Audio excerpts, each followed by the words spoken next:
नमस्कार दोस्तों, स्वागत है आपका पंपो टीवी में। मैं ज्योति प्रताप आपके साथ शेयर करती हूँ यहाँ ढेरों थ्रिलर स्केरी हॉन्टेड किस्से। और ये हॉन्टेड स्केरी थ्रिलर किस्सों में आज जो मैं आपको किस्सा शेयर करने वाली हूँ, मैं शेयर करने वाली हूँ आपको अपने विपिन नाम के दोस्त का एक किस्सा। ये जो मेरा विपिन नाम का दोस्त है, इसकी स्टोरी शुरू होती है 2018 में। 2018 में हिमाचल की वादियों में वो उसका घर था और वहाँ पर वो अपनी फैमिली के साथ एक रेस्टोरेंट में इंजॉय करने जा रहा था बर्थडे पार्टी। तो बेसिकली उनके पास जो गाड़ी थी, उस गाड़ी के अंदर वो 2-3 फैमिली सभी इकट्ठे होकर बर्थडे पार्टी इंजॉय करने जा रहे थे। तो जो उनका घर का रास्ता था वो पहाड़ियों में से होकर जाता था, मतलब प्रॉपर पहाड़ियों का रास्ता था, पहाड़ियों में प्रॉपर उनका घर था। तो वो सिटी में एक रेस्टोरेंट में अपनी पार्टी एंजॉय करने के लिए जा रहे थे। खैर, सुबह 12 बजे तक, दोपहर 12 बजे तक उनकी जो है पार्टी खत्म होती है। सुबह सुबह वो चले जाते हैं और वापस घर लौटते क्योंकि थोड़ा सा लंबा रास्ता था तो थोड़ी सी उनको शाम हो ही जाती है। गर्मियों के दिन थे तो उन्होंने सोचा कि कोई बात नहीं, शाम हो भी जाएगी, तो ऐसा कोई खास चक्कर है नहीं। अब ये लोग आराम से बड़ी ही मजे के साथ अपनी गाड़ी में अपनी फैमिली फ्रेंड्स के साथ बच्चे ये लोग गाड़ी में इंजॉय करते हुए धीरे धीरे आगे की ओर बढ़ रहे थे। रास्ता थोड़ा लंबा था, काफी देर हो गई थी।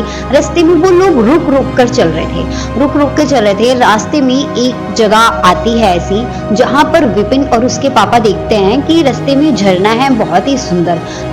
और आपको मैं बता दूं, ये जो विपिन नाम का जो मेरा फ्रेंड है, ये वैसे हिमाचल में तो इनका घर था, लेकिन ये लोग रहते चंडीगढ़ रहते थे। तो इनको मतलब इतना ज्यादा वो था नहीं कि ये कभी कभी इस चीज की खूबसूरती को देख। काफी टाइम पर आते थे हिमाचल में, किसी फंक्शन वगैरह में ही आते थे। और अब फंक्शन के सिलसिले में ही काफी सालों बाद ये दोबारा से हिमाचल में आए थे। तो अपना वो हिमाचल का फंक्शन अटेंड करके एक रेस्टोरेंट से वापस घर की ओर आ रहे थे। तो जब वो रास्ते में घर की ओर आ रहे थे तो शाम हो चुकी थी, लगभग थोड़ा अंधेरा छा चुका था। तो रास्ते में उसके पापा थोड़ा सा गाड़ी चलाकर थक जाते हैं। तो वो विपिन को बोलते हैं, क्यों नहीं विपिन, हम जो है रास्ते में झरना दिखाई दे रहा है, बहुत ही सुंदर नज़ारा है, क्यों ना यहाँ पर रुककर थोड़ी देर एंजॉय किया जाए। विपिन और उसके जो बाकी के उसके मम्मी पापा, चाचा चाची और जितने भाई बहन थे, उन्होंने कहा बिल्कुल यहीं पे ही गाड़ी रोको और यहाँ पर थोड़ी देर टहलते हैं। हम भी बैठे थक चुके हैं अंदर गाने सुनकर, थोड़ी देर प्रकृति का नज़ारा लिया जाए। ये सुनकर सभी लोग गाड़ी में से उतर जाते हैं। उसके विपिन के पापा गाड़ी रोकते हैं, बाहर देखते हैं, बड़ा ही सुंदर झरना बह रहा था और बहुत सुंदर आसपास का नज़ारा था। काली अंधेरी रात थी, लेकिन तभी अचानक विपिन बोलता है कि मानो तो ये नज़ारा बहुत सुंदर है, मानो तो ये नज़ारा हॉन्टेड भी बहुत है, क्योंकि इतनी ज़्यादा अंधेरी रात थी, चांदनी रात नहीं थी, अंधेरी रात थी। कुछ भी दूर तक खास कुछ ऐसा नज़र आ नहीं रहा था। खैर, थोड़ी ही देर में वो देखते हैं कि थोड़ी दूर पर उनको एक बस नज़र आ रही थी। अब उनको जो बस नज़र आ रही थी, वो देखते हैं बस है और बस वहां पर खड़ी है। तो उनको लगता है कि जरूर और भी कोई ना कोई हमारे अलावा यहाँ पर जरूर होगा। तो वो आराम से थोड़ी देर एंजॉय करते हैं, आधा घंटा, और उसके बाद अपना जो है वापस कार में बैठ जाते हैं। अब वापस कार में बैठ तो जाते हैं, अब विपिन के पापा दोबारा कार चलानी शुरू करते हैं। धीरे धीरे कार चलानी शुरू करते हैं और एंजॉय करते हुए आगे की ओर बढ़ने लग जाते हैं। लेकिन कुछ ही देर में विपिन को एक बार झटका सा लगता है। वो देखता है कि जिस जगह से उन्होंने कार चलानी शुरू की थी उसके पापा ने, वो दोबारा उसी पॉइंट पे वापस आ जाते हैं। अब विपिन के पापा को लगता है कि हम काफ़ी टाइम बाद, काफ़ी साल बाद हिमाचल के अंदर आए हैं, तो शायद मुझे रास्ता थोड़ा दिमाग से निकल चुका है, या हम थोड़ा सा पहाड़ी के रास्तों में रात को हम थोड़ा रास्ता भूल गए या भटक गए हैं। तो वो कहते हैं कोई बात नहीं, हम दोबारा से दूसरा रूट पकड़ते हैं। वो दूसरी एक सड़क पकड़ते हैं और थोड़ी ही देर में, 1 घंटे बाद, वो दोबारा उसी पॉइंट पर आकर रुक जाते हैं जहां पर वो नज़ारा देखने के लिए रुके थे। अब उनको इस बात का कैसे पता लगता है अंधेरे में कि वो उसी पॉइंट में है, क्योंकि उन्होंने जो बस नोटिस की थी वो बस वहीं पर खड़ी थी। अब ये तीसरी बार हो चुका था कि वो एक सेम पॉइंट पर ही घूम फिर कर वापिस आकर रुक रहे थे। यानी वो जगह मान लो निकलने का, खत्म होने का नाम ही नहीं ले रही थी, एक जगह घूम कर वापिस आ रहे थे। अब ये बात सुनने में तो बड़ी अटपटी लग सकती है, बनावटी लग सकती हैं, लेकिन सच में विपिन और उसकी फैमिली के साथ यही कुछ हो रहा था। खैर, थोड़ी ही देर में विपिन के पापा गाड़ी से उतरते हैं और कहते हैं, विपिन मुझे दूर से लग रहा है देखने में कि बस के अंदर कोई तो बैठा है। और विपिन की मम्मी और विपिन और उसके भाई बहन भी देखते हैं, उन्हें देखने में लगता है कि बस के अंदर कोई तो बैठा है। तो उन्हें लगता है कि कोई ड्राइवर होगा जो देर रात को वहां पर गाड़ी में रुककर रेस्ट कर रहा होगा, आसपास का ही होगा लोकल, तो क्यों ना हम उससे रास्ता पूछ लें।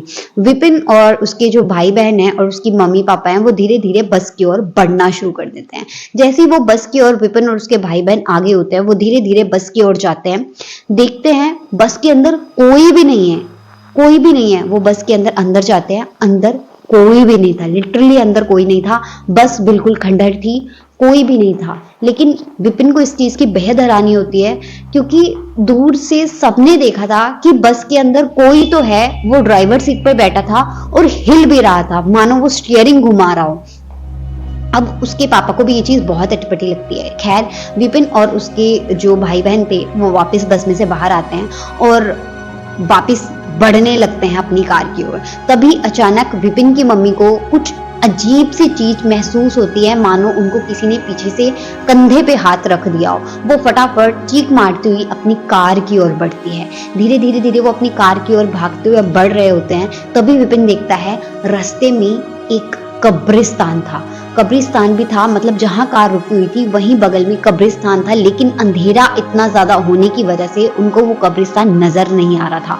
लिटरली सभी के पैरों तले जमीन निकल जाती है। वहां पर वो देखते हैं कुछ तो उनको महसूस हो रहा था। उनको लग रहा था मानो अनेकों लोग वहां पर खड़े हैं, लेकिन जो कि खुली आंखों से हम देख नहीं पा रहे हैं। कुछ तो ऐसा अटपटा है जो उन्हें महसूस हो रहा है। तभी अचानक विपिन के भाई को महसूस होता है कि बहुत सारे बैंड बाजे उनके पीछे से बजते हुए आ रहे हैं, लेकिन दूर दूर तक उन्हें कुछ भी नजर नहीं आ रहा था। विपिन और उसकी फैमिली अब बेहद डर जाती है। वो फटाफट कार के अंदर बैठते हैं और बहुत तेज एक्सीलेटर पे पैर रखकर उसके पापा गाड़ी भगा लेते हैं। इस बार वो गाड़ी बिना रुके चलती ही रहती है, लगभग पूरे 2 से 2.5 घंटे तक। खैर, खुशकिस्मती से भगवान का नाम लेते हुए वो उस रास्ते को पार कर लेते हैं। और जैसे ही वो अपने कुलीग्स के यहाँ पर पहुंचते हैं वापस घर, और जाकर ये किस्सा शेयर करते हैं, उनके कुलीग्स उनको बताते हैं कि तुम जिस सेमेट्री में और जिस बस की बात कर रहे हो, वहां पर उस बस का पिछले 15 दिन पहले एक्सीडेंट हुआ था। वो बस बिल्कुल जलकर राख हो गई थी। तुम्हें अंधेरे में कुछ अच्छे से दिखाई नहीं दिया, लेकिन लोगों का मानना है कि जितने लोग भी वहां मरे थे उन सब की वहां पर रूहें अभी भी भटक रही हैं। वो बस ड्राइवर आज भी लोगों को सन्नाटे भरे दिन में भी और रात में भी वहां पर अक्सर नजर आता है। और वो ग्रेवयार्ड यानी जो कब्रिस्तान जहां पर वो थे तुम, वो भी वहां पर भी बहुत सारी पैरानॉर्मल एक्टिविटी नोट की जाती है। अच्छा हुआ तुम लोग वहां पर ज्यादा देर रुके नहीं और वापिस आ गए, क्योंकि जब रूहें चाहती हैं कि आप उनकी जगह छोड़कर ना जाओ, या तो वो रास्ता आपको उस रास्ते से निकलने नहीं देती हैं, वो वही रास्ता बार बार आपको रिपीट कराती हैं। आपको फील होता है कि आप एक ट्रैप में फंस चुके हो, आप एक लूप में फंस चुके हो, आप उस रास्ते से निकल नहीं पाते हो। या फिर आपको लगता है कि या तो बहुत लंबा टाइम हो गया आप एक ही जगह खड़े हो, या फिर आपको लगता है कि कुछ ही टाइम हुआ है। यानी वो आपके दिमाग के साथ खेलती हैं ये रूहें, क्योंकि वो चाहती हैं कि आप उनके साथ ही रहो। तो ये जैसे ही चीज उनको पता लगती है, वो लोग बहुत ज्यादा डर जाते हैं। और ये किस्सा मुझे विपिन ने बताया था, और ये बिल्कुल सच किस्सा है दोस्तों। हिमाचल में उसके साथ ऐसे 1-2 और कई किस्से घटित हुए हैं। खैर, आज का आपको किस्सा कैसा लगा मुझे जरूर बताना कमेंट करके। और क्योंकि बहुत सारी ऐसी चीजें होती हैं जिनको हम महसूस तो कर लेते हैं, लेकिन उनको शब्दों में बयान कर पाना बहुत मुश्किल होता है। खैर, हिमाचल के इस हॉन्टेड बस और ये हॉन्टेड कब्रिस्तान की आपको कहानी किस तरीके की लगी, मुझे कमेंट बॉक्स में कमेंट करके जरूर बताइए। और अगर आपके पास और भी कोई अच्छी कहानी है तो मेरे साथ कमेंट बॉक्स में जरूर शेयर कीजिए, या मुझे कमेंट बॉक्स में अपनी ये बात लिख के बताइए कि हमारे पास कहानी है। तो आज की वीडियो को एंड तक देखने के लिए धन्यवाद।